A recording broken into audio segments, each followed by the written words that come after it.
Okay, तो start करते हैं। नंबर ऑफ टर्म्स है जो अभी दो ही टर्म के लिए बताए हैं, जैसे वो अभी इस तरह से रहेगा x plus y to the power n। तो इसमें नंबर ऑफ टर्म्स जो होते हैं n+1 होता है। इससे ज्यादा टर्म्स के लिए नहीं बताए हैं। x प्लस वाई प्लस अगर z रहेगा तो इसको बाद में मल्टीनोमियल बताऊंगा। तो इसमें नंबर ऑफ टर्म्स पूछेगा, तो अभी इसको नहीं डिस्कस किया हूं। ये कब बताऊंगा कि जब मल्टीनोमियल पढ़ेंगे तब बताएंगे, राइट। इसमें ड्यूरिंग मल्टीनोमियल थ्योरम। इसी चैप्टर में पढ़ना है ना? हाँ,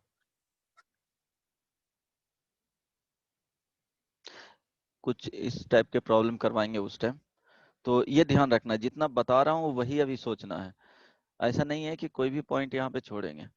कंप्लीट तुम लोग को करना है। देखो, रिजल्ट है जो फैकल्टी पे डिपेंड नहीं करता है, डिपेंड करता है स्टूडेंट पे कि कितने अच्छे अच्छे प्रॉब्लम्स वो कर रहा है।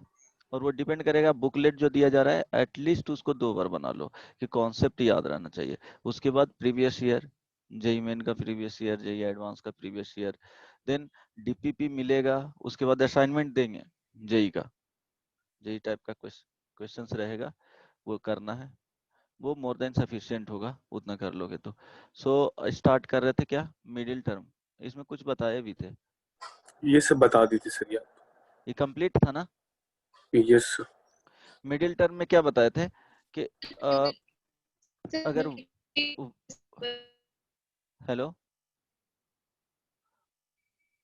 अगर x plus y to the power n है तो ये दो केसेस बनता है। एक केस में n is equal to even number, तो यहाँ पे जो मिडिल टर्म होगा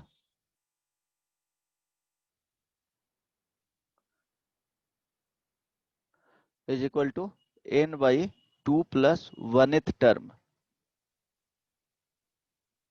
second case n is equal to odd आएगा, तो यहाँ पे जो होगा n is equal to odd है तो middle term is equal to n plus 1 by 2th term and n plus 1 by 2 plus 1th term. तो ये ध्यान रखना, यहाँ पे क्या होगा, n प्लस 1 डिवाइड होगा किससे, क्योंकि नंबर n क्या है यहाँ पे, पावर इंडेक्स, और डिग्री क्या है, ऑड है, तो नंबर ऑफ टर्म्स क्या हो जाएगा, n+1 हो जाएगा। इसलिए n+1/2 कर दिए हैं। तो वो जो टर्म आएगा वो क्या हो जाएगा, मिडिल टर्म होगा। तो जब n का ऑड रहेगा तो 2 मिडिल टर्म्स होंगे। जैसे एग्जांपल के तौर पे a प्लस बी का होल स्क्वायर याद रखना, a प्लस बी का होल क्यूब। इससे रिलेट कर लेना, तो यहाँ से ये पता चल जाएगा कि इसमें जो होगा नंबर ऑफ मिडिल टर्म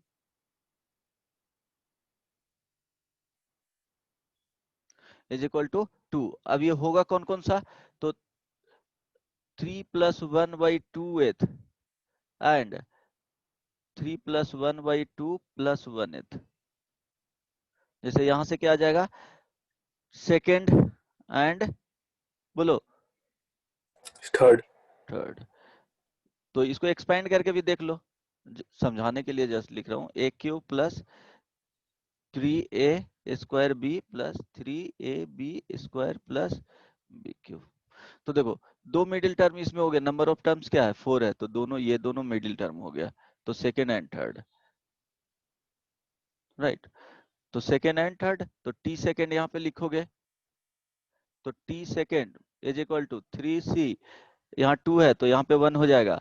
और a टू द पावर, जैसे a b as it is रहने देना, ऐसा नहीं कि इसके टर्म्स को एक्सचेंज कर देना है, लोकेशन को इस तरह से नहीं करना है, एज इट इज रहने देना है। तो ये क्या हो जाएगा, दोनों का डिफरेंस 2, और b का क्या हो जाएगा, ये जो यहाँ पे लिखा हुआ रहता है वो इंडेक्स में चला जाता है। बार बार बता रहा हूँ, ये वाला डायरेक्टली इसके इंडेक्स में जाएगा, और ये दोनों का जो डिफरेंस होगा वो फर्स्ट टर्म का इंडेक्स चला जाएगा, ये ध्यान रखना। मीन्स NCR लिखा हुआ रहता है और x plus y to the power n है, तो जिसको नहीं आता है वो यहाँ पे ध्यान देना, a ओके x है ना,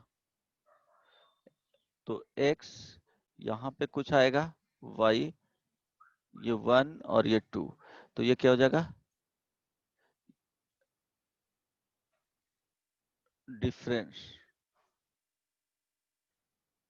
इज इक्वल टू 1 चला जाएगा, और ये r का जो वैल्यू है वो डायरेक्टली यहाँ पे चला जाएगा, राइट। ये 1 और 2 कर लो, तो ये 2 वैल्यू देगा डायरेक्टली, जो ये है वो, तो यहाँ पे n माइनस आर, ये ध्यान रखना, ऑलवेज इसी तरह से लिखा जाता है। सो मिडिल सर टर्म ये इस वाला पे नहीं समझ में आया। कौन सा, और सर ये डिफरेंस ये सब कैसे निकाल दिए? नहीं नहीं, लिखने का तरीका बता रहा हूँ, चलो रहने दो। तो ये समझ में आ गया ना कि क्या लिखा जाता है, जो yes sir. This is equal to, अगर ये टी आर टर्म लिखना है इसका जनरल टर्म, तो जनरल टर्म समझ में आता है, t r plus 1, this is equal to n c r first term to the power क्या हो जाएगा, दोनों का डिफरेंस, n माइनस आर का डिफरेंस, तो n minus r into second term लिखेंगे, तो ये जो यहाँ पे लिखा जाएगा, ये r जो लिखाया हुआ है यहाँ पे चला जाएगा, तो ये बोले हैं ये क्या होता है, ये दोनों का डिफरेंस, यही बोल रहा हूँ। और ये जो यहाँ पे एन सी आर आर हुआ, ये exponent of y second term का, ये फर्स्ट टर्म हुआ और ये सेकेंड टर्म हुआ, चेंज नहीं करना, यहाँ पे ये फर्स्ट टर्म हुआ एंड ये सेकेंड टर्म हुआ। अब समझ में आया? Yes sir. ओके, ये डिफरेंस जाएगा दोनों का, एन एंड आर का difference means n and r, ये ध्यान रखना बस। अब इस पे प्रॉब्लम करवाए थे, बोलो, कुछ प्रॉब्लम करवाए थे कि नहीं? हाँ सर, करवा दिए थे। Okay, so next one, middle term पे प्रॉब्लम हो गया था।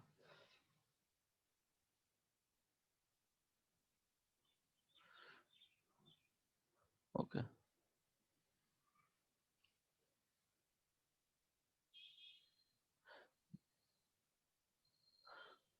ओके, दो टर्म यहाँ पे होता है, ये नोट में ही लिखना। नेक्स्ट टॉपिक है ग्रेटेस्ट बाइनोमियल कोएफिशिएंट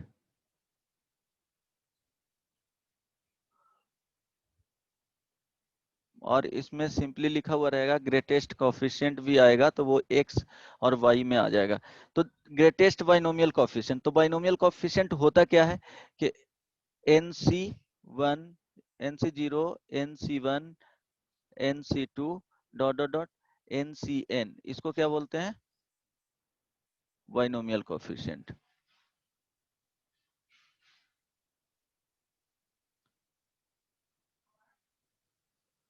इसको भूलना नहीं है। अब देखो, सपोज यहाँ पे x plus y to the power n है, राइट।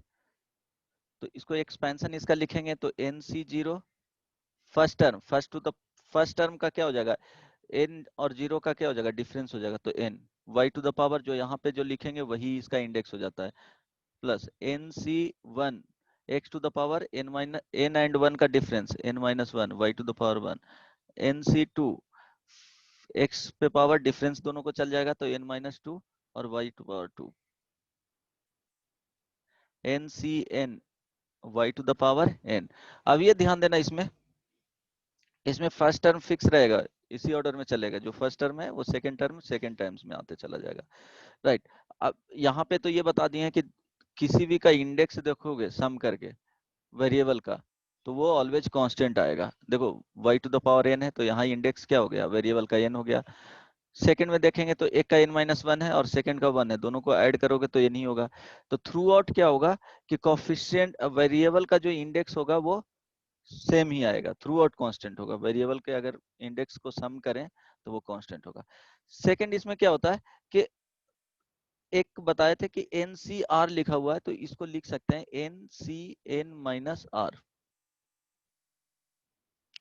और वहां पे ये भी बताए थे कि देखो अगर इसी में लिखा जाएगा NC0 NC1 NC2 NC3 NCN-1 NCN। अब देखो इधर से जाएंगे तो वैल्यू क्या हो जाएगा? हेलो, अगर देखो Yes, sir. Left to right जा रहे हैं तो वैल्यू इंक्रीज करते जाएगा, राइट। एक सर्टेन टाइम पे क्या हो जाएगा? ग्रेटेस्ट टर्म आएगा, और इधर से राइट से लेफ्ट जाएंगे तो वैल्यू क्या होगा? इंक्रीज करेगा।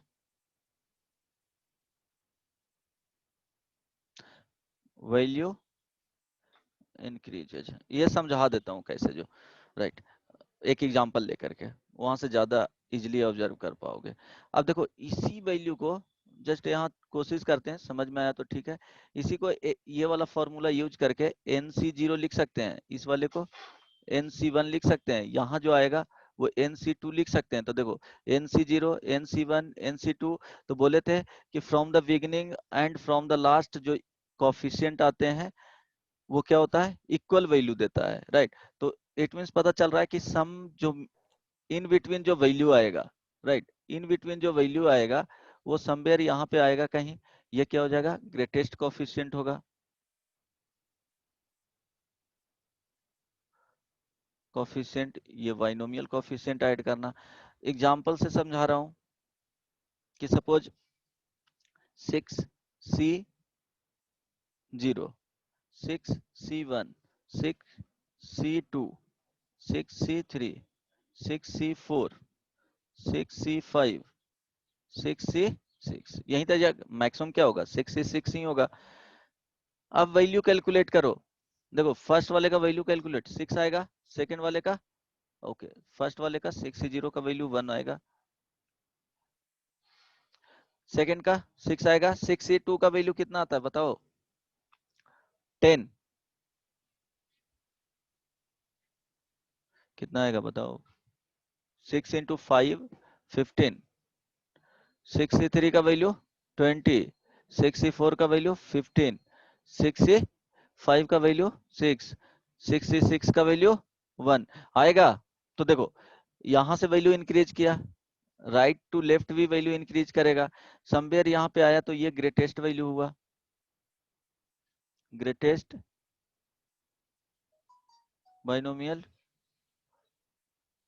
कोफिशिएंट। समझ में आया या नहीं? यस और नो बोलो।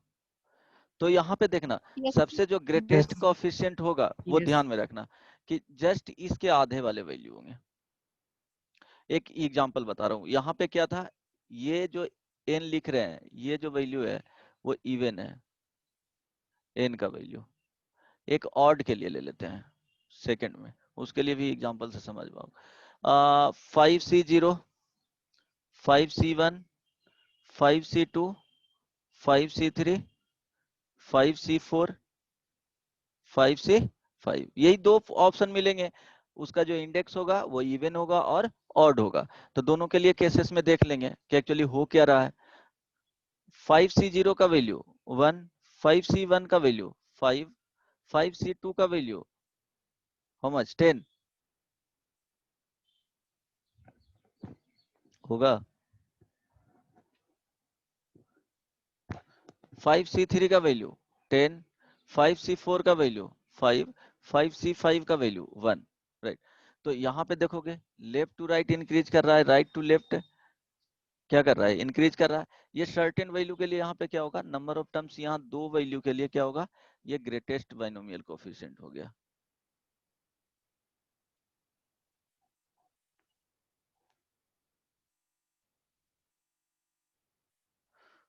अब ध्यान देना इसमें कि जब n का वैल्यू ऑड होगा, n का वैल्यू क्या होगा? Index, it means odd numbers. तो जो ग्रेटेस्ट बाइनोमियल कोफिशिएंट होगा वो n-1/2, क्योंकि डायरेक्टली इसको डिवाइड नहीं कर सकते हैं तो वो उसको इवन करना पड़ेगा, और n+1/2। तो देखो NC ये 2 वैल्यू आ रहा है तो 5-1/2, और इसको अगर देखेंगे तो ये क्या है? 5+1/2, और इसका वैल्यू अगर देखेंगे तो 5-1/2, और यहाँ पे अगर देखोगे n = क्या है? इवन। तो ग्रेटेस्ट बाइनोमियल कोफिशिएंट है तो इसको डायरेक्टली क्या लिखेंगे, n/2, इसको n बोलेंगे। तो समझ में आया जो लिखे हैं वो? हेलो, यस और no? Yes. Okay Yes, sir. Okay. So x plus y to the power n है, तो यहाँ पे क्या लिख रहे हैं, greatest binomial coefficient.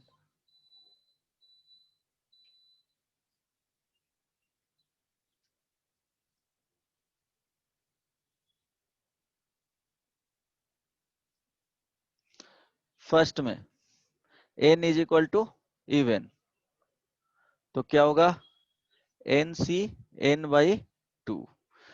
Second, n is equal to odd, तो यहाँ पे क्या होगा, nc n-1/2 और nc n+1/2।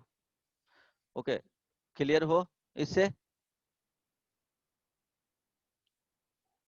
यस और नो? Yes, sir. करेक्ट ना? इसमें कोई प्रॉब्लम नहीं ना? बोलो। No sir. ओके, चलो ठीक है, ये याद रखना, ये चीज भूलना नहीं। अब एक प्रॉब्लम है कि find the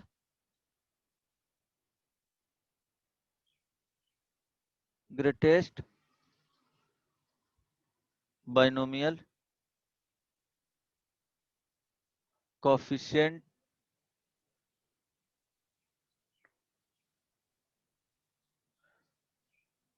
n a plus b to the power 100। Calculate करके नहीं बताना है, वो एनसीआर के फॉर्म में ही बताना है। आंसर बताओ।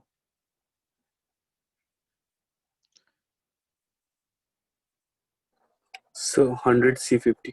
ओके गुड, 100C50, बहुत सिंपल था। अगर इसी में सेकंड ऑप्शन दे दिया जाए कि a plus b to the power 99, तो क्या हो जाएगा, So greatest 100C binomial coefficient this is equal to 100 100C49 49 and और 100C40 100C40 50. 100C51 50 50 हो जाएगा। Okay Yes sir, 50. हाँ 50। देखो दोनों सर का वैल्यू सेम 99 ही ना आएगा। होना चाहिए ऊपर में। एग्जैक्टली हाँ, क्या होगा 99। देखो दोनों सेम ही है वैल्यू, दोनों अलग नहीं आएगा, दोनों इक्वल ही आएगा, ऑलवेज इक्वल होगा, एग्जांपल में भी बताए थे। चलो नेक्स्ट, ये तो इजी है। Next,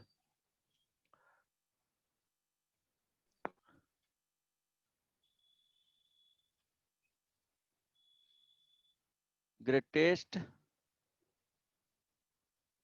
term n binomial expansion, बहुत इजी है, बट इससे प्रॉब्लम आता है, उसका कॉन्सेप्ट यूज होगा, ऐसा नहीं कि उससे नहीं, उसका यूज ही नहीं है, बिना यूज वाला कोई भी चीज नहीं बताया जा रहा है। ओके, ग्रेटेस्ट यहाँ पे क्या है, टर्म है, वहां बाइनोमियल कोफिशिएंट था। Suppose x plus y to the power n है, राइट, इसका एक्सपेंशन लिखेंगे तो nc0 x to the power n plus nc1 x to the power n-1 y to the power 1 plus dot dot ncr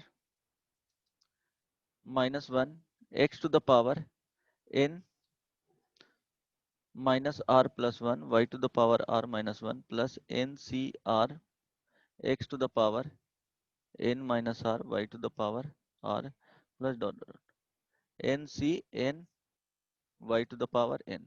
अब इसमें बोलेगा कि greatest क्या होना चाहिए, टर्म होना चाहिए, राइट, कि इसमें कौन सा ऐसा न्यूमेरिकली ग्रेटेस्ट टर्म इसमें ऐड कर लो। Okay, means positive value, negative अगर यहाँ पे आ रहा है उससे कोई मतलब नहीं है, उसका एब्सोल्यूट वैल्यू लेंगे, न्यूमेरिकली ग्रेटेस्ट टर्म। सर ये तो न्यूमेरिकली x पे डिपेंड करेगा ना, क्या x बोलो, y की वैल्यू पे। एक्स वाई के वैल्यू पे ही डिपेंड करेगा और उसमें एनसीआर पे भी डिपेंड करेगा, राइट। एक्स वाई के वैल्यू पे भी डिपेंड करेगा एंड एनसीआर के वैल्यू पे ही डिपेंड करेगा। तो इसमें लिखते कैसे हैं, राइट। सपोज एज्यूम कर लिए let t r plus one term is the numerically greatest term। अब न्यूमेरिकली ग्रेटेस्ट टर्म है मींस एब्सोल्यूट वैल्यू नेगेटिव भी रहेगा। देखो न्यूमेरिकल वैल्यू अगर बोला जाए -2 -3 5 -10, अगर इसमें पूछेगा कि न्यूमेरिकली ग्रेटेस्ट टर्म कौन सा है तो -10, क्योंकि इसका एब्सोल्यूट वैल्यू ले लेंगे। ऑलवेज एब्सोल्यूट वैल्यू में चला जाता है मॉड में, ठीक है। तो ये ध्यान रखना। और ये पहले भी बता दिया हूँ कि न्यूमेरिकली ग्रेटेस्ट मींस क्या करना है, एब्सोल्यूट वैल्यू ले लेना है। तो एग्जांपल में यहाँ पे एक लिख देता हूँ, बहुत लोग कंफ्यूज करेगा।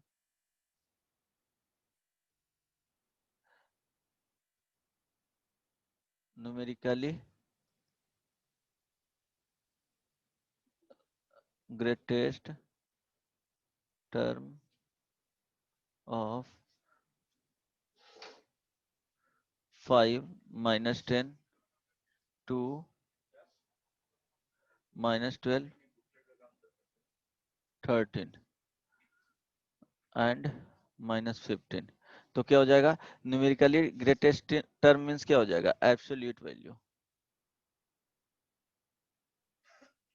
तो एब्सोल्यूट वैल्यू मींस क्या होगा, सारे में मॉड ले लेंगे, 5 -10 2 -12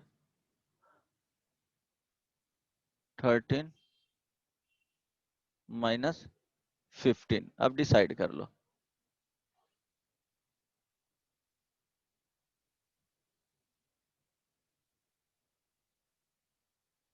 -15 का मॉडुलस। अब डिसाइड कर लो। Now decide.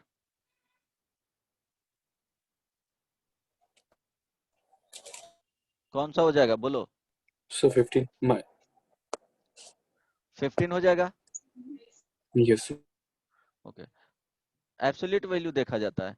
तो अगर इसमें बोला जाएगा सारे वैल्यू को क्या करेंगे, अगर इसमें पूछेगा कि न्यूमेरिकली ग्रेटेस्ट टर्म, ये तो टर्म है अलजेब्रिक फॉर्म में दिया हुआ, अलजेब्रिकली ग्रेटेस्ट बोलेगा। अगर इसी में बोला जाए अलजेब्रिकली ग्रेटेस्ट टर्म, तो उसमें से ग्रेटर जो टर्म है वो देखेंगे। तो इसमें से ग्रेटेस्ट टर्म कौन सा है, 13। बात आई समझ में। Yes sir. तो न्यूमेरिकली बोलेगा इट मींस उसको मॉडुलस में डाल देना है, उसके बाद देखना है कि कौन सा टर्म आ रहा है, वही वैल्यू हो जाएगा। अब देखो इसमें क्या बोले हैं कि let t r plus oneth term is the numerically greatest term, right. तो जब t r plus oneth term को बोल दिए कि न्यूमेरिकली ग्रेटेस्ट टर्म है, तो टी आर प्लस वन इसका मॉडुलस लेंगे, राइट। मॉडुलस में क्योंकि एब्सोल्यूट वैल्यू देखना है, ये ग्रेटर देन इक्वल टू होना चाहिए टी आर प्लस 2 से, and greater than equal to होना चाहिए किससे, टी आर से। आई समझ में बात।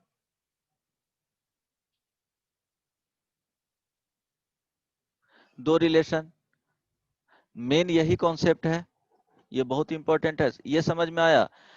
आर क्या किए हैं, रैंडम हम लोग एज्यूम कर लिए हैं, और टी आर प्लस वन को जनरल टर्म के फॉर्म में यही लिखते हैं ना, टी आर प्लस वन, उसको बोल दिए कि ग्रेटेस्ट टर्म है पूरे एक्सपेंशन में। तो वो अपने एडजेसेंट वाले से क्या होगा, ग्रेटर वैल्यू देगा। आर का वैल्यू कोई भी ग्रेटर वैल्यू, इसमें तो एन रहेगा तो एन प्लस वन टर्म हो गया ना।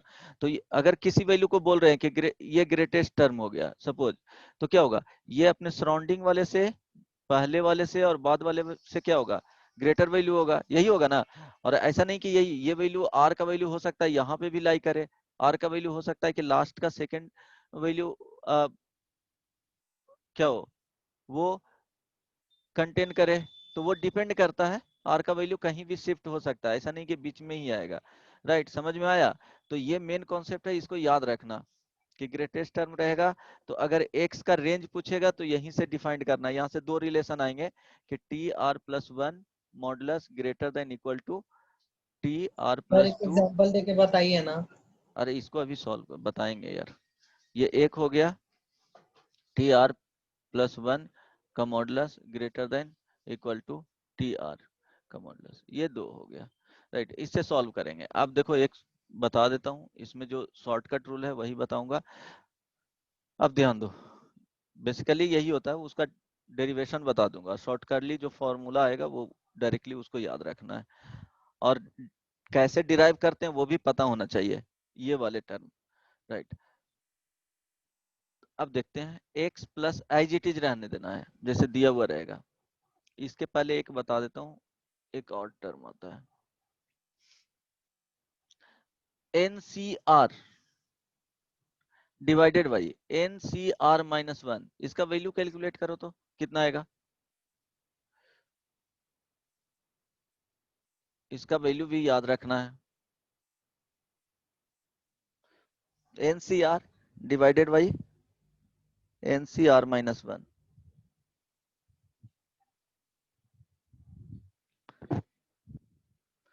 जल्दी से बताओ।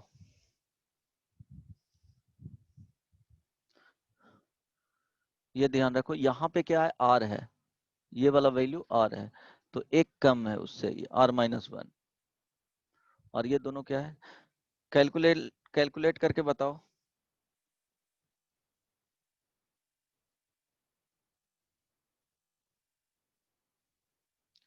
ये आ रहा है किसी का? Yes, sir. आ गया? Yes, sir.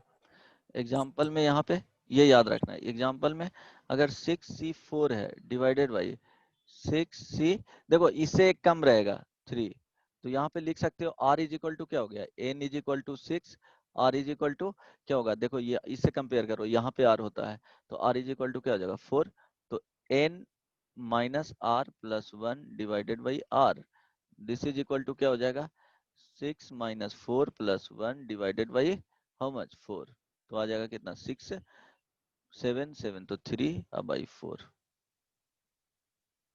राइट। समझ में आया?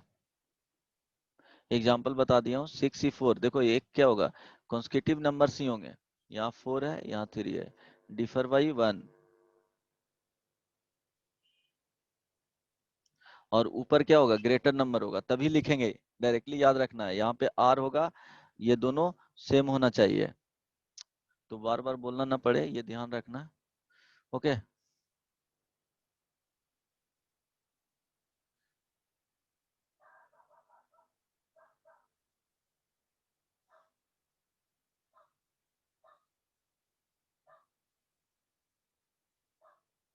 एंड इन न्यूमरेटर ग्रेटर,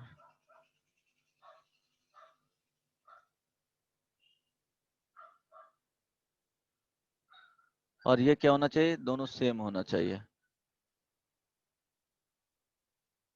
इस तरह से एनालाइज करके तुमको याद रखना है, ये नहीं आओ। अब ध्यान दो, x plus y to the power n, this is equal to, इसमें क्या करना है, nc0 x to the power n plus nc1 x to the power n minus one y to the power one plus dot dot ncn y to the power n। अब इसमें बोले हैं कि numerically greatest term करना है, तो यहाँ पे टी आर प्लस वन का modulus greater than equal to होना चाहिए किसके, टी आर से, फर्स्ट ले लिए, ठीक है। तो अब लिखो, और ये एज इट इज क्वेश्चंस में जैसे गिवन रहेगा वैसे ही लिखना है, ऐसा नहीं कि चेंज कर देना। ये फर्स्ट टर्म क्वेश्चंस में गिवन रहेगा उसी तरह से फर्स्ट टर्म हो जाएगा, ये सेकेंड टर्म। ओके, तो टी आर प्लस वन इसमें से लिखेंगे तो क्या हो जाएगा, एन सी, बोलो, ये आर हो जाएगा x to the power n minus r y to the power r whole modulus greater than equal to n c r minus one. यहाँ पे क्या हो जाएगा, x to the power n minus r plus one into y to the power r minus 1 का whole modulus. This is equal to या implies that, क्या लिख सकते हो, देखो मॉडुलस में है तो कैंसिल आउट, देखो कौन कौन सा होगा, n c r divided by n c r minus 1। ये तो दोनों पॉजिटिव नंबर ही देगा, एनसीआर हमेशा क्या देता है, पॉजिटिव नंबर देगा।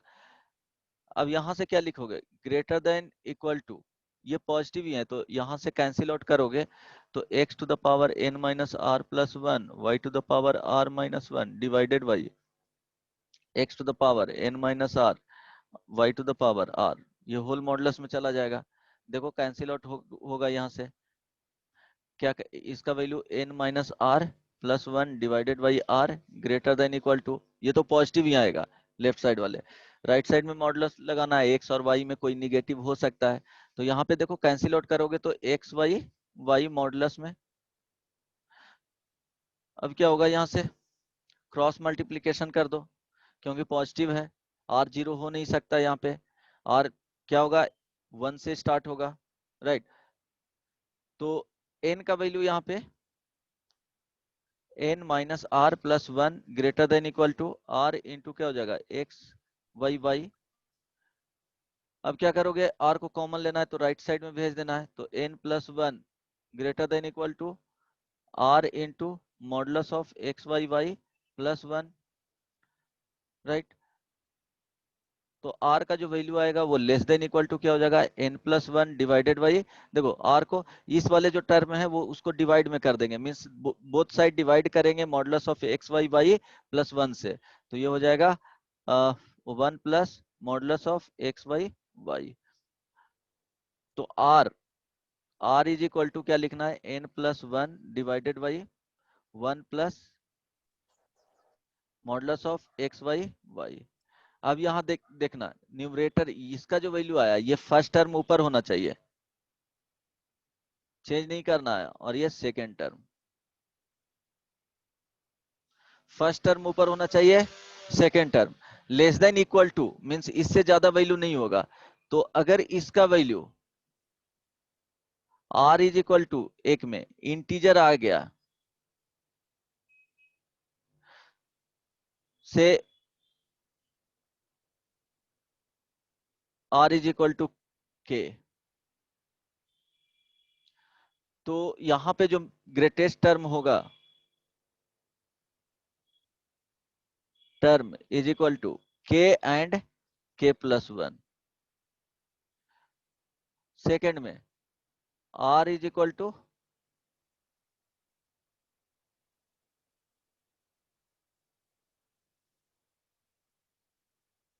Not a integer.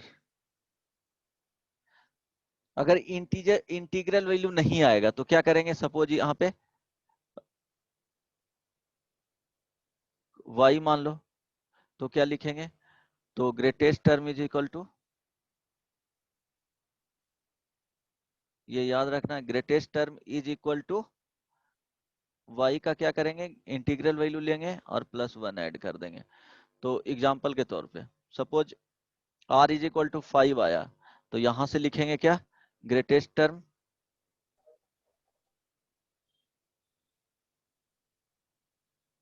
Is equal to 5 and 6। r is equal to 10.2 आ गया, या 10.9 ही ले लेते हैं, तो ग्रेटेस्ट टर्म So, क्या हो जाएगा, हाँ say fifth and sixth हो गया, फिर 5 और 6 का वैल्यू होगा ग्रेटेस्ट वैल्यू। नहीं नहीं, टर्म का बोल रहा हूँ, फिफ्थ एंड सिक्स्थ, अच्छा, ओके, फिफ्थ एंड सिक्स्थ।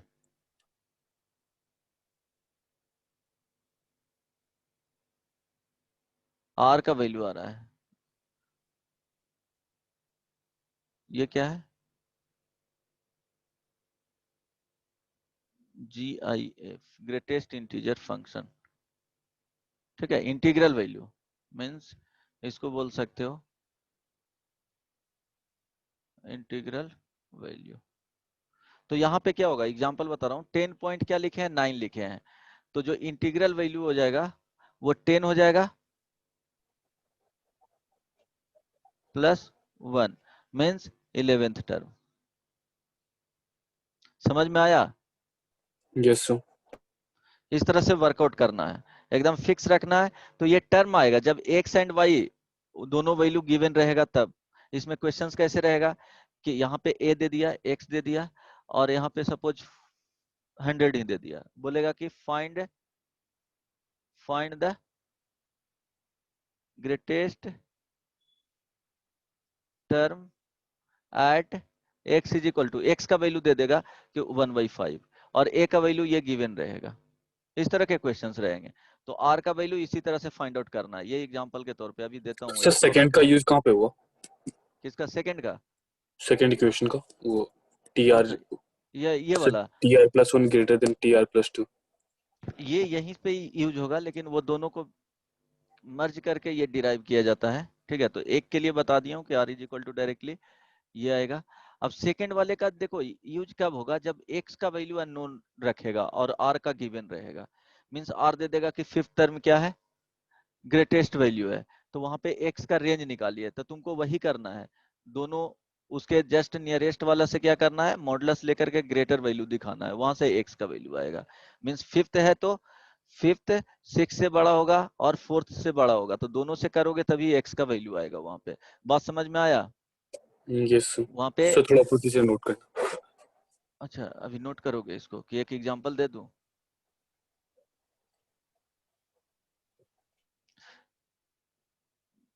वो देख लोगे ना, एक प्रॉब्लम कर लो ना, प्रैक्टिस हो जाएगा। पीडीएफ मिलेगा तो उस टाइम कर लोगे, और क्या, नोट कर लेना। Right, yes. पीडीएफ मिल जाता है ना। सो ऐसे क्वेश्चन इजी प्रॉब्लम होता है। फाइंड सर आर का वैल्यू लिखना था सर, एक सेकंड।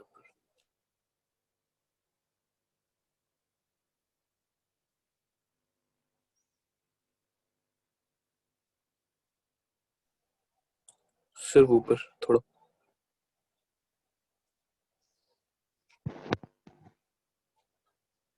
एज इट इज रहने देना। यहाँ पे फर्स्ट टर्म ही होगा ऊपर न्यूमरेटर में जो लिखेंगे, मॉडुलस एक्स बटे यहाँ पे क्या है, सर इंटीजर वाले केस में दो को ग्रेटेस्ट टर्म क्यों आ गया? वाई। उसमें ग्रेटेस्ट इंटीजर जब आएगा ना, दोनों रिलेशन लेकर के देखा गया तो दो वैल्यू ही वहां पे आता है। ठीक है, फिफ्थ एंड सिक्स दोनों का वैल्यू वो डेरिवेशन से ही आता है। उसका रीजन तुमको यहाँ से डिराइव करोगे तब आएगा। ट्राई करके देखना आता है कि नहीं। सेकंड वाला पार्ट तुम कर लेना, मर्ज करोगे तो वो आ जाएगा। और यस सर। अगर इंटीग्रल आता है तो वो फॉन्ड ऐसा, मतलब पाया ऐसा गया है कि वहां पे दो टर्म होते हैं, वो याद रखना। वो थियोरेटिकली है, वो तुम लोग को अभी जानना भी नहीं है। वहां पे ये ध्यान रखना कि अगर इंटीजर आएगा तो वहां पे दो टर्म होगा।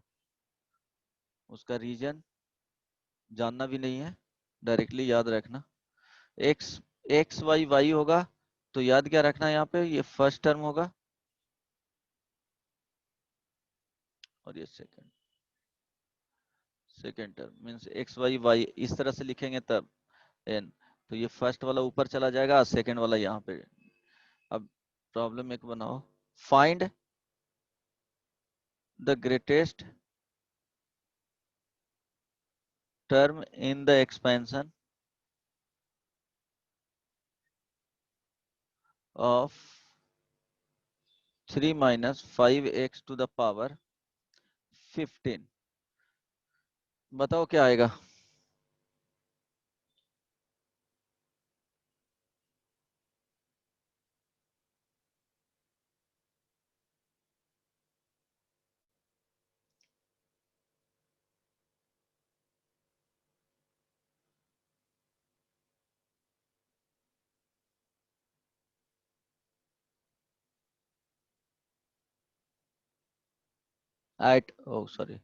at x is equal to 1/5।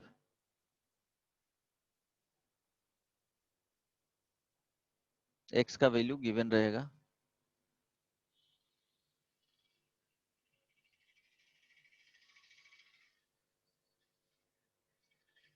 Find numerically, यहाँ न्यूमेरिकली ऐड कर लेना। ग्रेटेस्ट टर्म मीन्स वही हो जाएगा, numerically greatest term. Numerically greatest term in 7 minus 5x to the power 11 when x is equal to 2 by 3. So value बताना या फिर greatest term combination बताना फॉर्म? है क्या? सर थर्ड, फोर्थ और फिफ्थ ग्रेटेस्ट टर्म आ रहा है इसमें। First fourth and fifth find करो Yes. तो उसका वैल्यू क्या आ रहा है? इसका वैल्यू आ रहा है सर 15c3 into 3 हाँ बस to the उसी तरह power से रह देना है।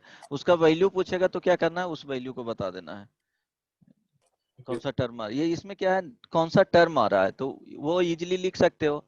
फिफ्थ टर्म आ रहा है न्यूमेरिकली ग्रेटेस्ट और सिक्स्थ टर्म आ रहा है, वो तो पॉजिटिव नेगेटिव के साथ आएगा, लेकिन उसमें मॉडुलस अगर वैल्यू पूछेगा तो क्या करोगे, उसमें मॉडुलस लगा करके ग्रेटेस्ट टर्म पॉजिटिव में ही बताना है।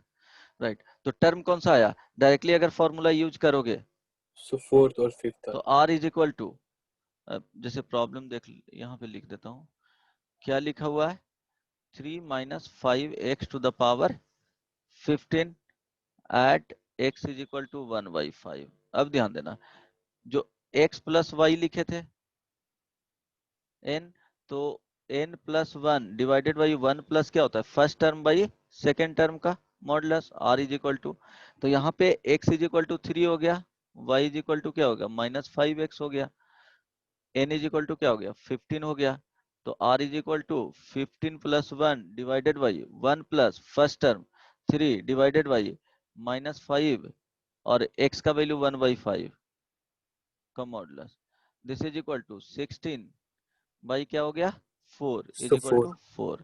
तो यहाँ जो ग्रेटेस्ट टर्म होगा r is equal to 4 4 and fifth. Fifth, 4 and fifth value होगा। तो सेकंड केस में 4 दोनों आ का रहा है। इसके केस में क्या होगा ना कि 4 एंड फिफ्थ जो दोनों वैल्यू आएगा वो एक्चुअली दोनों इक्वल ही आएंगे। यहाँ पे जो आएगा दोनों का वैल्यू इक्वल ही आएगा, नहीं तो फाइंड करके देख लेना न्यूमेरिकली ग्रेटेस्ट दोनों का वैल्यू इक्वल आ जाएगा। राइट, सर सेकंड क्वेश्चन में सर सेकंड का 4 आ रहा।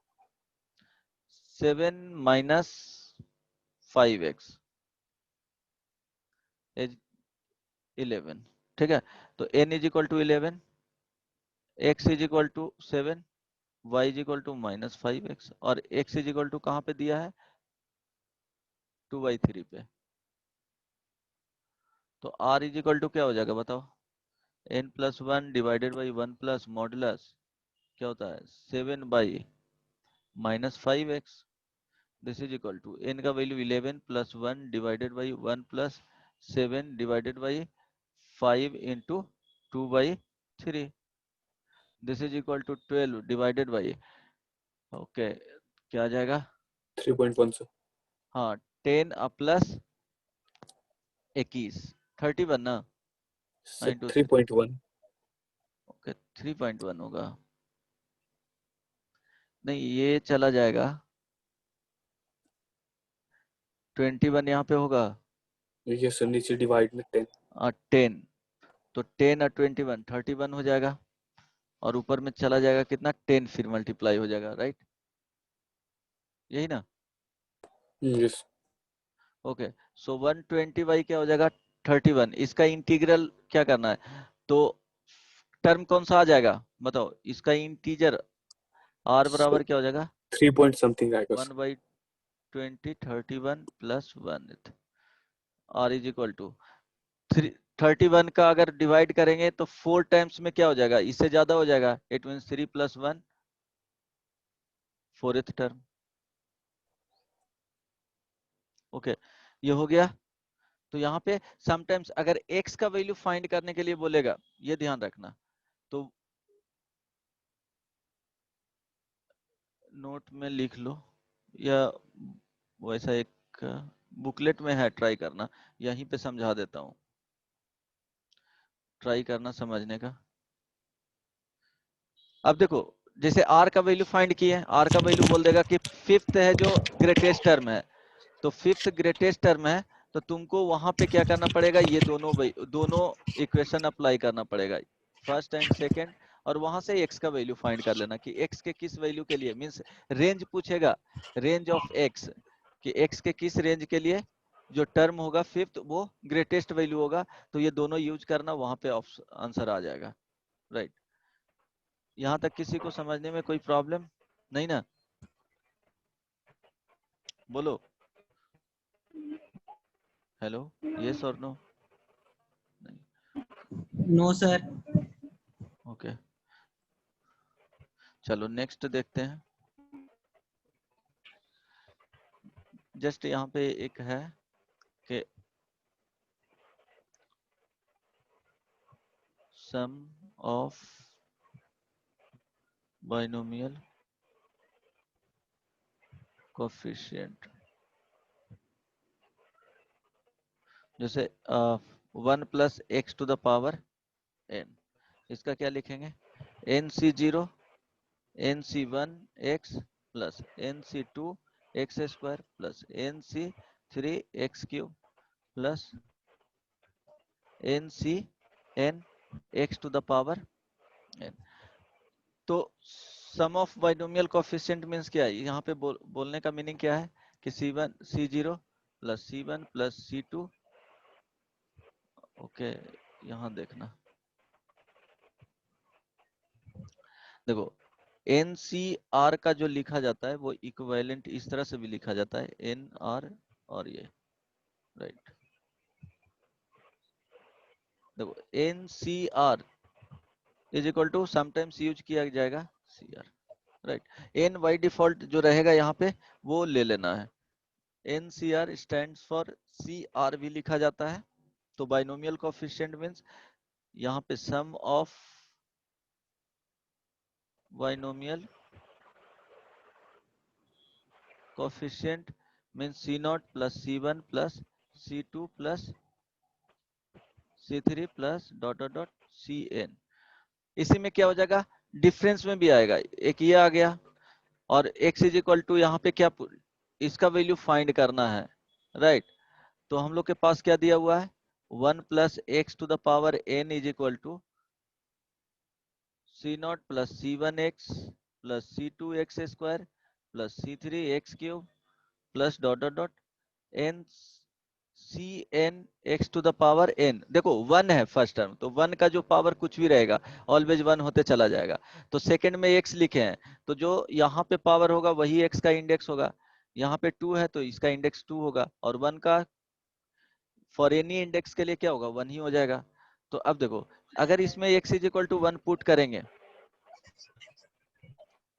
Putting x is equal to 1, तो देखो सम ऑफ बाइनोमियल कोफिशिएंट है यहाँ पे, C0 C1 C2 इस तरह से आना चाहिए।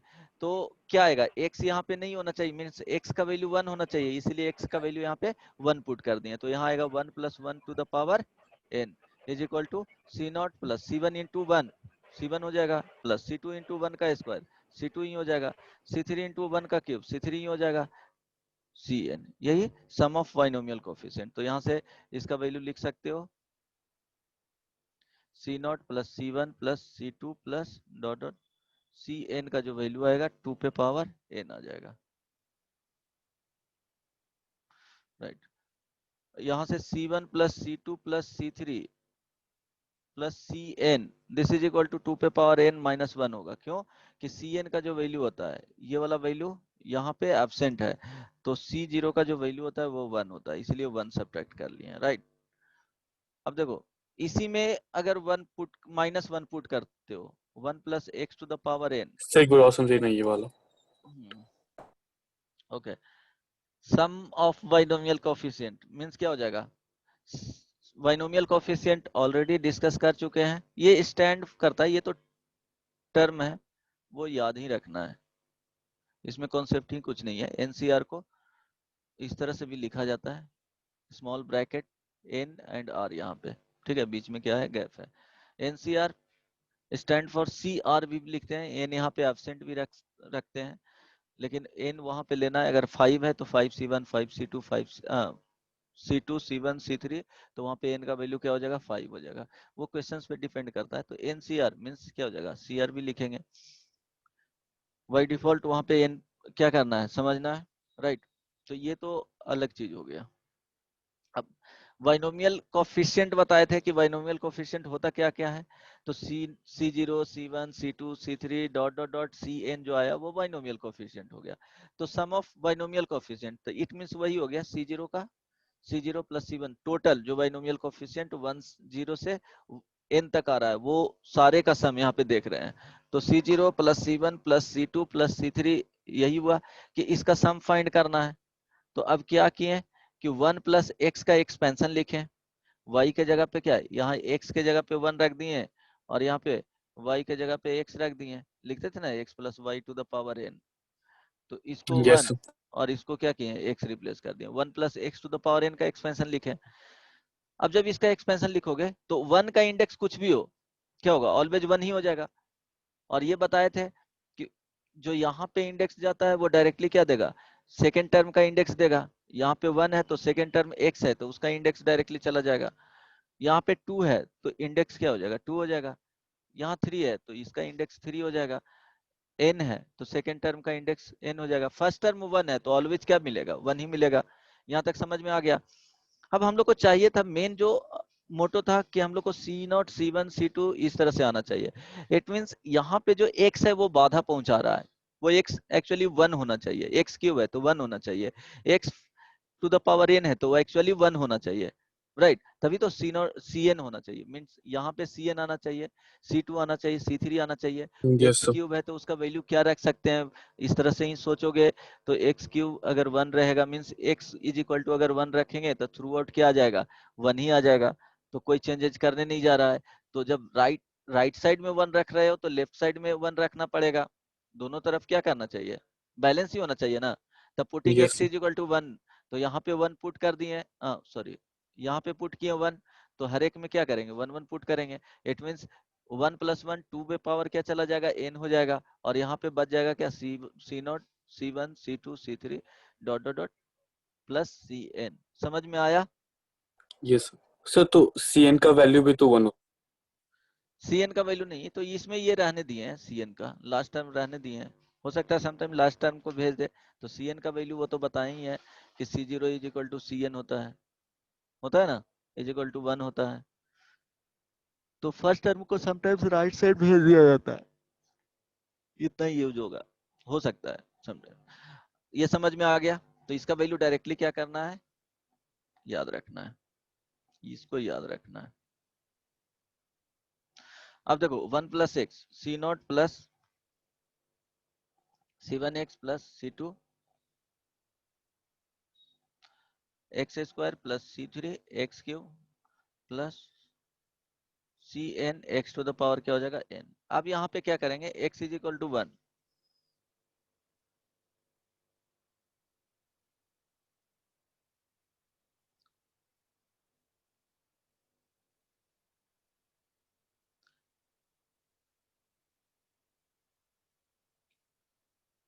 क्या आएगा बताओ, -1 पुट कर रहे हैं, सॉरी 1 तो पुट कर दिए हैं। अब -1 पुट करोगे तो लेफ्ट साइड में क्या हो जाएगा, तो 0. C0 0 हो जाएगा। C0 यहाँ पे क्या आ जाएगा, minus C1 plus C2 minus C3 plus C4 minus C5, last में क्या लिखेंगे, -1 to the power n Cn, क्योंकि -1 है तो n का पता नहीं है वो पॉजिटिव होगा या निगेटिव होगा। तो इट मीन्स यहाँ से जो वैल्यू आया वो C0 minus C1 plus C2 minus C3 plus C4, इस तरह से जो वैल्यू आएगा इसका वैल्यू 0।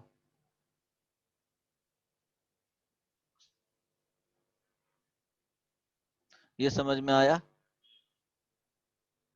हेलो। Yes. ये क्या हो गया, 1 हो गया एंड 2। अब दोनों को ऐड और सब्ट्रैक्ट करके वैल्यू भी फाइंड किया जाता है, तो वो बाद की चीज है, वो बाद में बताऊंगा फिर से। अगर जरूरत है तो देख लो, ऐड करके और सब्ट्रैक्ट करके देख लेना क्या आएगा जो, बट अभी तक यही याद रखना है।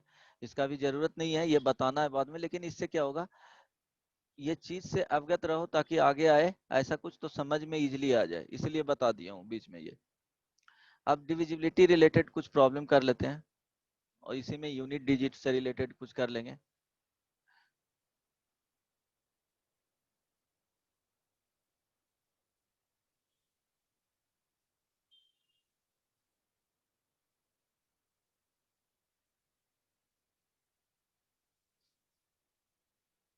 ओके, इसमें प्रॉब्लम कैसे रहेगा कि सपोज एक प्रॉब्लम से दे देता हूं, if n be a positive integer, prove that 4 to the power n minus 3n minus 1 is divisible by 9। जब भी इस तरह के प्रॉब्लम रहेगा, राइट, तो करना क्या है?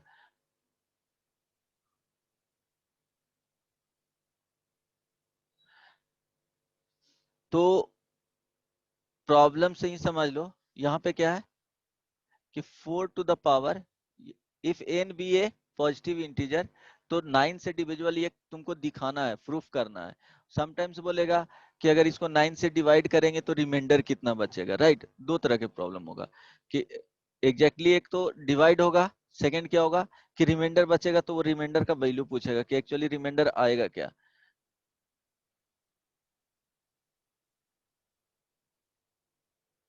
एक मिनट,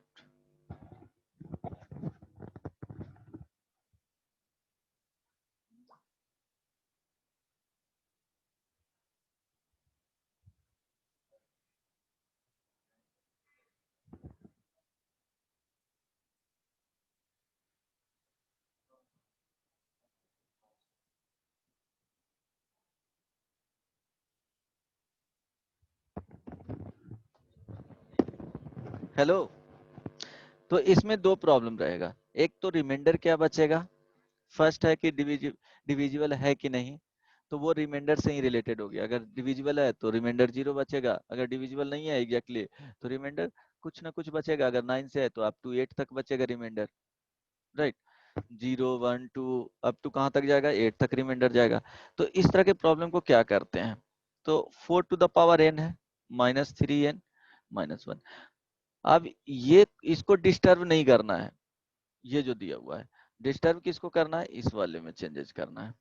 अब इस वाले को इस तरह के लिखना है कि क्या हो, 9 के क्या होना चाहिए, मल्टीपल में होना चाहिए। लाइक मींस 9 से अगर डिवाइड कर रहे हैं तो हो सकता है कि ये इस तरह से इसको ब्रेक करना है कि ये 9 के मल्टीपल में चला जाए। लाइक 3 अगर ब्रेक करते हो तो क्या होगा, और उसको बाइनोमियल में तुमको ऑलवेज क्या करना पड़ेगा, एक्सपैंड करना पड़ेगा।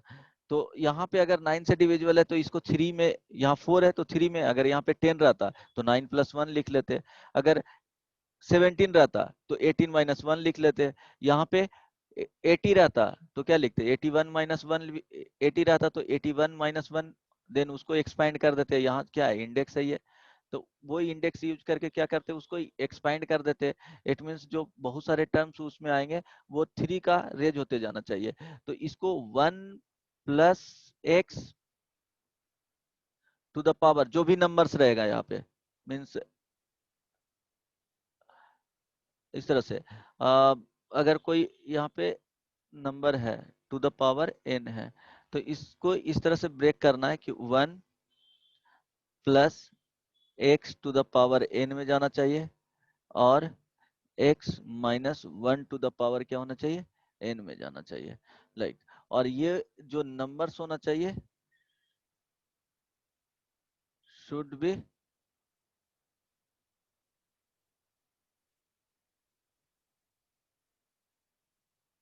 Divisible by given number. Directly नहीं, मीन्स यहाँ से x पे पावर 1 और x पे पावर 2 कम्स एटलीस्ट डिविजिबल होना चाहिए। x पे पावर 1, x पे पावर 2, x पे पावर 3, इससे ज्यादा नहीं होगा, एटलीस्ट यहाँ तक। शुड बी डिविजिबल बाई क्या होना चाहिए?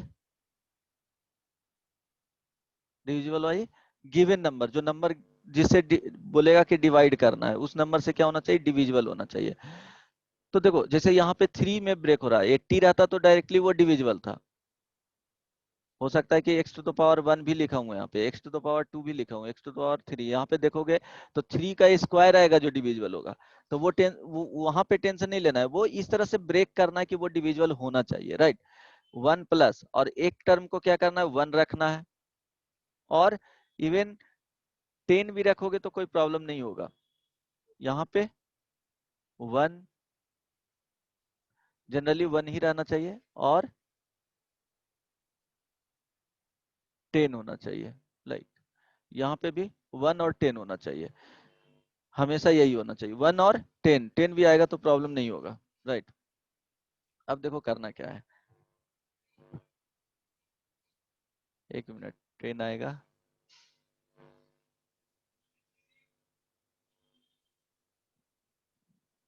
नहीं 1 ही होना चाहिए, 10 आएगा तो प्रॉब्लम हो जाएगा, डिवाइड कर रहे हैं ना, तो ये 1 ही होना चाहिए।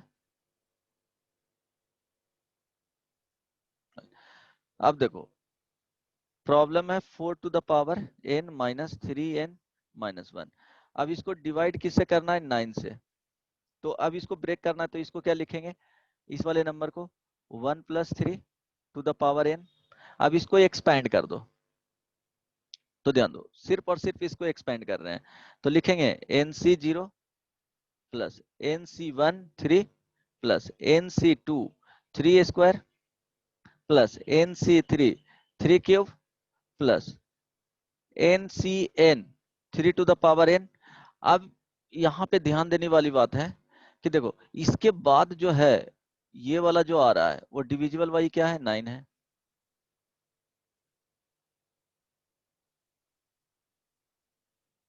तो क्या लिखेंगे? This is equal to 1 plus 3n plus 9 into lambda, ये हो गया।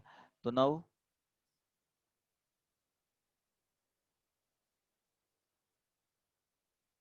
क्या हो जाएगा? 4 to the power n minus 3n minus 1 is equal to क्या लिखेंगे? 1 प्लस 3n प्लस 9 लैम्डा और minus 3n minus 1 is equal to 9 lambda. अब जो वैल्यू आया ओवरऑल ये क्या हो गया? Divisible by 9।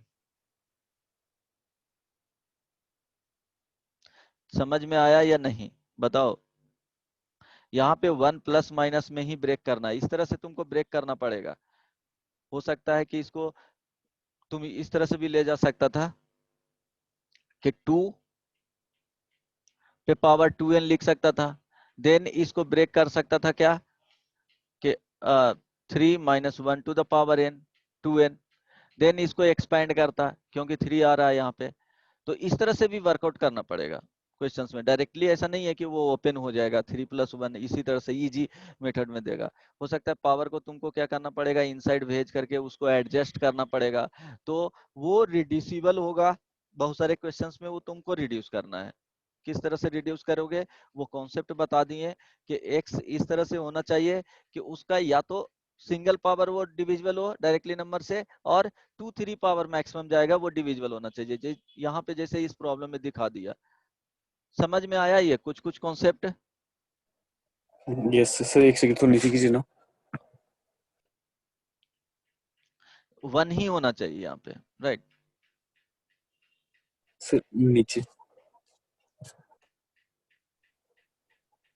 बहुत सिंपल होता है ये, बहुत सिंपल है। अगर नहीं समझ में आ रहा है तो 3 से 4 बार देखो, समझ में आ जाएगा इजीली, प्रॉब्लम होगा ही नहीं।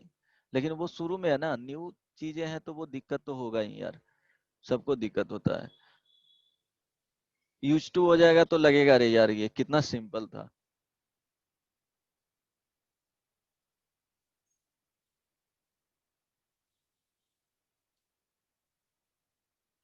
बहुत सिंपल लगेगा। अब एक सेकंड प्रॉब्लम देखो, ट्राई करो।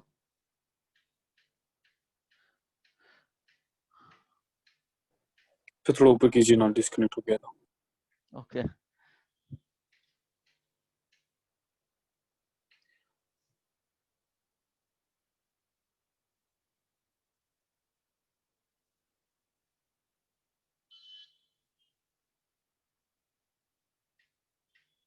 हो गया? Yes, sir. No sir. नहीं हुआ है? ओके, समझ में आया?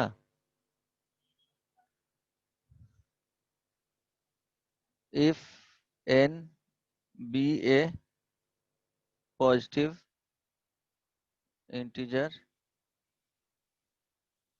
prove that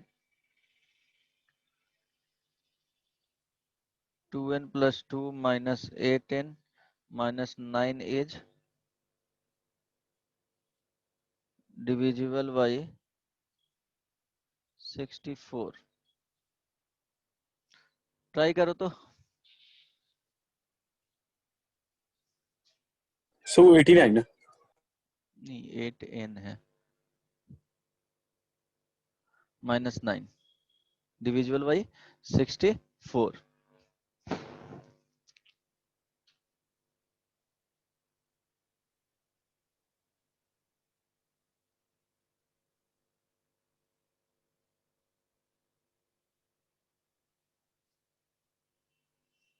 okay,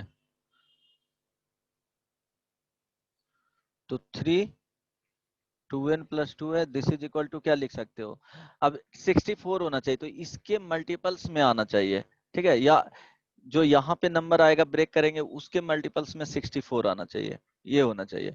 it means इसका अगर इस 3 2 या तो 2 लिख लो डायरेक्टली, 2 प्लस 1 वहां से आ जाएगा ऑप्शन। इसको इस तरह से भी लिख सकते हो डायरेक्टली, 1 प्लस 2 पे पावर 2n प्लस 2, यहाँ से भी आ जाएगा, नो प्रॉब्लम। अगर 2 बाहर लेते हो n प्लस 1, इसी को लिखते हो, क्या लिख लोगे? 3 का स्क्वायर 8 plus 1. n प्लस 1, ये हो जाएगा कितना? 9 पे पावर n प्लस 1, 8 plus 1. यहाँ से भी आ जाएगा। और यहाँ से अब समझ में आ गया ना? इसको किस तरह से 1 प्लस 8 में ब्रेक कर लेना है, n प्लस 1 में, तो आ जाएगा। आएगा या नहीं? बोलो। Yes, sir. Try कर रहे हैं. ट्राई नहीं करना है, बाद में ट्राई करना है। So आना चाहिए. अब देखो, अगर एक प्रॉब्लम है, prove that 11 to the power n plus 2 plus 12 to the power 2n plus 1 is divisible by 133। इसको देखो इंटीजर टाइप क्वेश्चंस बना सकता है कि यहाँ पे हटा जाएगा प्रूव दैट, और यहाँ पे लिख देगा 11 to the power n plus 1 plus 12 to the power 2n plus 1 is divided by 133, then what is the remainder? तो रिमाइंडर पूछ सकता है, राइट? कैसे बनाओगे? नेक्स्ट वन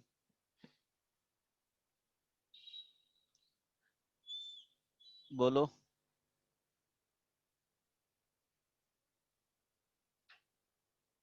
12 को 11 के टर्म्स एग्जैक्टली हाँ, बहुत सिंपल है। क्या करेंगे, ये तो 11 के फॉर्म में है ही, तो इसको क्या लिखेंगे? बोलो, इसको लिखेंगे क्या? 1 प्लस 11 टू द पावर, कोई तो बोलो। Sir 2n plus 1. 2n 2n plus plus 1। अब इसको एक्सपेंड कर देंगे, अब 11 का बात हुआ, directly 11 to the power n plus 2 है, तो इसको डिवाइड करेंगे। ऐसा तो नहीं बोल सकते हैं कि डिविजिबल हो जाएगा 133 से, तो 133 से डिविज, अच्छा ये 133 आता है 11 में, कितने टाइम्स में आता है जी? नहीं sir. So 143 आता है. या फिर 143 आता है। 123. Yes sir. 123 आता है. One. ओके, सो 133 से डिवाइड करने के लिए क्या करेंगे? Yeah.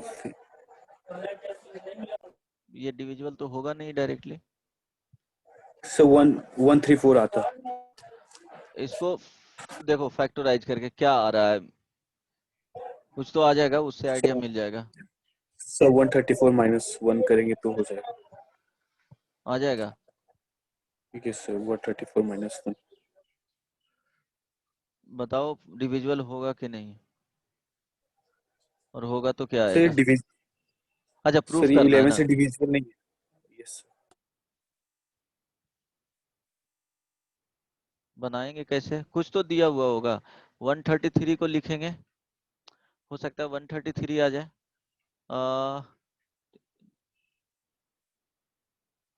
19 इंटू क्या होगा, ये सर 19 into 7। अच्छा 7 ओके वाला है। ओके। अच्छा यहाँ पे देखते हैं क्या करेंगे। 11 है यहाँ पे, तो इसको 11 का स्क्वायर इंटू क्या लिखेंगे, 11 to the power n, right, plus यहाँ पे 12 इंटू 12 टू द पावर क्या हो जाएगा 2n, राइट। 2n। सो यहाँ से लिखेंगे तो ये हो जाएगा 181 into 11 to the power n plus ये 12 इंटू 12 पे पावर कितना हो जाएगा बताओ, सर 2n। 2n, right. अब ये दो चीज आ गया, राइट। अब यहाँ पे क्या हो गया 11 टू द पावर n, यहाँ 121 हो गया। अब ये 12 टू द पावर n, इसको 1 प्लस, अब इसको लिख सकते हो 121 140 क्या रहा है 144, okay okay 144 to the power n। अब इसको लिखना चाहोगे तो 133, हाँ हो जाएगा 133, अब प्लस कितना लिख लोगे बताओ तो, 11। 11 हो जाएगा। अब करो आ जाएगा, राइट। इतना करना पड़ेगा लेकिन समझ में आ रहा है, 133 कॉमन आ जाना चाहिए, नहीं आ रहा है ना, ओके। सो देखो सेकंड वाले पार्ट को कर रहे हैं, 133 से डिविजिबल होना चाहिए, तो क्या लिखें 133 plus 11 to the power n, first में 11 लिख लो प्लस 133, क्योंकि इसका पावर इंक्रीज होते चला जाएगा, तो nc क्या लिखेंगे 0, 11 to the power n plus nc1 11 to the power n minus 1 i into क्या हो जाएगा 133 plus nc2 11 to the power n minus 2 133 to the power क्या हो जाएगा 2 हो जाएगा, plus dot dot dot last में ncn 133 पे पावर n। अब देखो ये वाला जो आ रहा है वो डिविजिबल वाई कितना है, इसको लिख सकते हैं lambda into 133 into 133। Lambda, okay. अब देखो फर्स्ट वाला जो पार्ट बचा था, अब यहाँ पे क्या करना है टोटल को लिख देना, 12 इंटू था तो 121 into 11 to the power n plus 12 into this 12 से मल्टीप्लाई कर लेंगे तो 11 to the power n plus 133 into lambda, this is equal to, थोड़ा ये डिफरेंट टाइप का प्रॉब्लम था, 121 into 11 to the power n plus 12 into 11 to the power n plus 12 into 133 into lambda, this is equal to, अब ये दोनों को join करोगे तो क्या हो जाएगा 133 plus 11 into 11 to the power n plus 12 into 133 into lambda, तो अब आ गया 133 into 11 to the power n plus 12 lambda. समझ में आया, देखो इसमें वेरिएशन था उतना करना पड़ेगा, प्रॉब्लम इजी रहते हैं। समझ में आया ना, या कॉम्प्लिकेटेड है तो जा करके देखना, प्रॉब्लम ऑब्जर्व करना कि क्या करना था इसमें, अगर अभी भी नहीं समझ में आया तो पूछ लो। हेलो, पूछना है इसमें,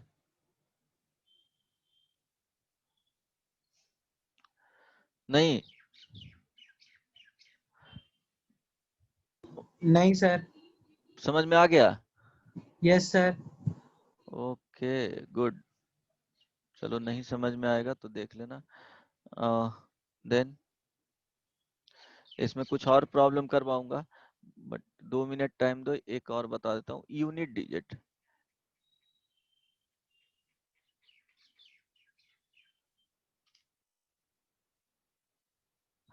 यूनिट डिजिट कैसे फाइंड करते हैं, इसमें 10 प्लेस वाला भी डिजिट फाइंड किया जाता है, right.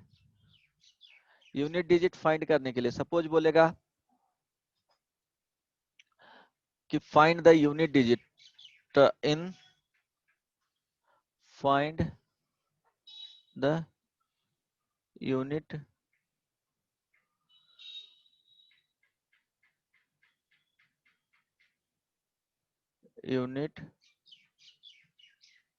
Place of digit in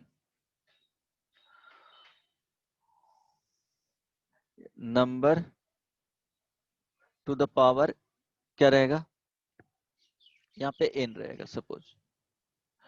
तो यहाँ जो चेंज करना है वो हमेशा क्या चेंज करना, किस तरह के चेंज करोगे,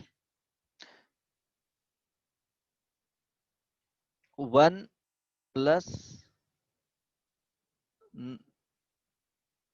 नंबर, ये नंबर k इंटू 10 कर लेते हैं, k इंटू क्या रहेगा 10 टू द पावर n, और 10k minus 1 to the power n, इस तरह से। मींस ये मल्टीप्लाई 10 से होना ही चाहिए, तभी यहाँ पे फाइंड कर सकते हो। k इंटू 10 प्लस 1 या 10k माइनस 1, इस तरह से। तो अगर बोलेगा कि फाइंड द, एक minute, find the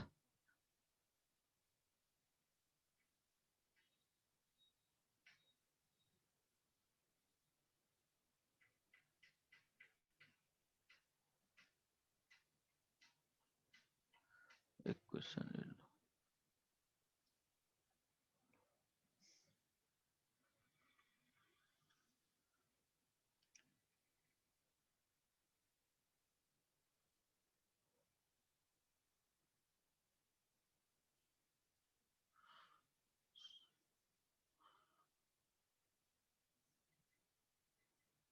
find the unit digit of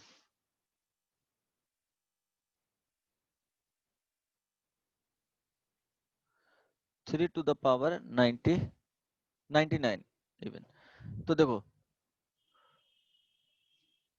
यहां से तो ऑर्डर, अगर एक ये करते हो तो फाइंड कर लोगे कि क्या होगा उसके यूनिट लास्ट में, लेकिन यहाँ कॉम्प्लिकेटेड रहेगा तो थोड़ा सा प्रॉब्लम हो जाएगा कि अगर 3 पे पावर 1 इंडेक्स किए तो 3 होता है, 3 पे पावर 2 इंडेक्स रहेगा तो लास्ट 9 आ रहा है, 3 पे पावर 3 रहेगा तो क्या हो जाएगा 7 हो जाएगा, 3 पे पावर 4 रहेगा तो क्या हो जाएगा, कितना आता है 1 हो जाएगा ना जी। देखो 3 yes sir. 3 to the power 5 रहेगा तो फिर से कितना हो जाएगा बताओ, 3 3 हो जाएगा। लास्ट डिजिट यहाँ कुछ आएगा, ये लास्ट है, लास्ट डिजिट 4 के बाद क्या हो रहा है, रिपीट कर रहा है, तो यहाँ पे बता सकते हो। लेकिन इजिली तुमको फाइंड करने के लिए क्या करोगे, बहुत कॉम्प्लिकेटेड प्रॉब्लम रहेगा, तो इसी को ब्रेक कर लेना है कि नंबर इंटू 10 प्लस माइनस 1 होना चाहिए, इस तरह से। तो अब देखो इसको क्या लिखोगे बताओ, 3 टू द पावर 99 है, तो यहां से क्या कर सकते हो कि डायरेक्टली इसको क्या करना है, इवन में चेंज करना है, क्योंकि 10 जाना चाहिए, 10 के आसपास आना चाहिए। तो देखो क्या करोगे, 3 इंटू 3 टू द पावर 98 लिख सकते हो। Now 3 into, yes sir. इसको लिख सकते हो 3 का स्क्वायर टू द पावर 49 लिख सकते हो ना।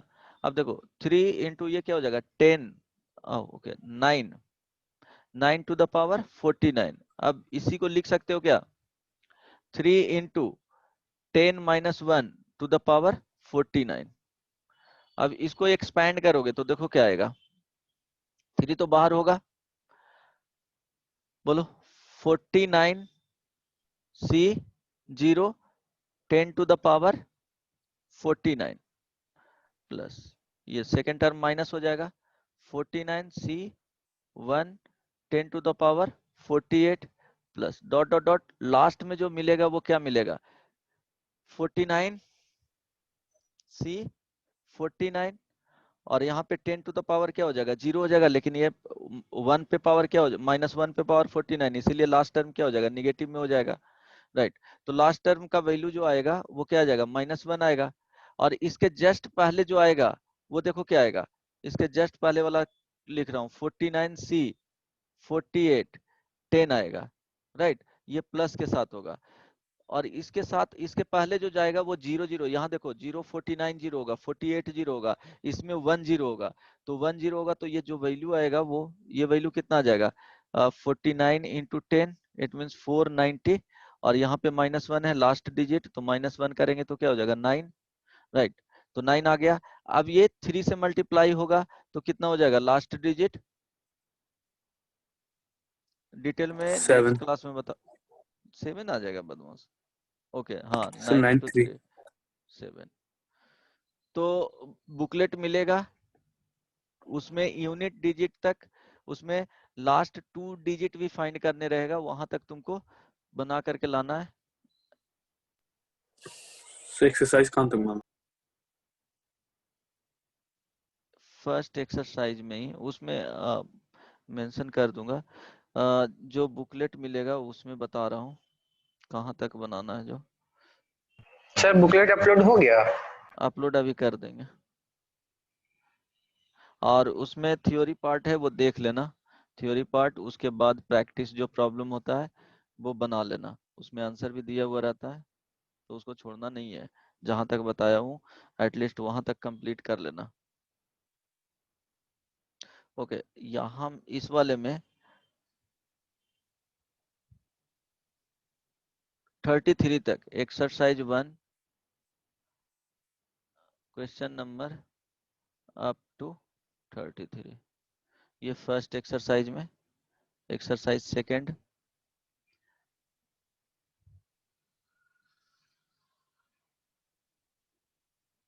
सेकंड में 1 2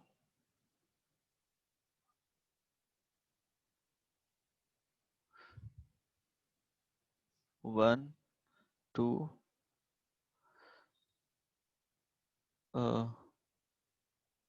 5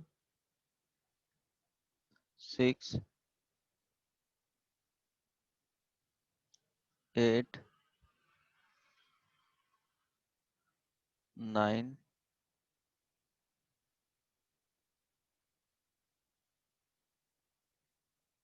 12 13 14, बस इतना ही करना है, ज्यादा नहीं। 1 to 33 एंड अप टू, इसमें 1 2 3 1 2 5 6 8 9 8 है, कंप्लीट करके आना। Devanshu, Shweta, Anshika, Anshika yes sir. समझ में आ रहा था आज वाला क्लास? बहुत हाँ सर, थोड़ा बहुत आया, फिर एक बार